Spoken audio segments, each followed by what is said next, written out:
আফগানিস্তানের উত্তরাঞ্চলের মাজার-ই শরীফ শহরের কাছে শক্তিশালী ৬.৩ মাত্রার ভূমিকম্প অনুভূত হয়েছে। এতে অন্তত ৭ জন নিহত ও প্রায় ১৫০ জন আহত হয়েছে বলে জানিয়েছে প্রাদেশিক কর্তৃপক্ষ। মার্কিন ভূতাত্ত্বিক জরিপ সংস্থা জানিয়েছে, সোমবার ভোরে হিন্দুকুশ অঞ্চলের মাজার-ই শরীফ শহরের কাছে খোলম এলাকায় ভূমিকম্পটি আঘাত হানে।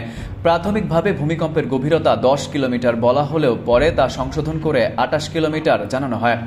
ইউএসজিএস জানায়, স্থানীয় সময় রবিবার দিবাগত রাত ১২টা ৫৯ খলম এলাকায় ভূমিকম্পটি আঘাত হানে।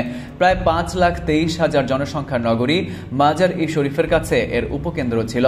সামাঙ্গান প্রদেশের স্বাস্থ্য বিভাগের মুখপাত্র সামিম জোয়ান্দা রয়টার্সকে জানান, সকাল পর্যন্ত মোট ১৫০ জন আহত ও ৭ জন নিহত হওয়ার খবর পাওয়া গেছে এবং সবাইকে স্বাস্থ্যকেন্দ্রে নেওয়া হয়েছে। দেশটির পূর্বাঞ্চলে ২ মাস আগে আরেকটি ভূমিকম্পে বহু মানুষের মৃত্যু হয়েছিল। গত ২ মাসে দেশটিতে একাধিক ভূমিকম্প অনুভূত হয়েছে, এতে আতঙ্ক বাড়ছে বাসিন্দাদের মাঝে।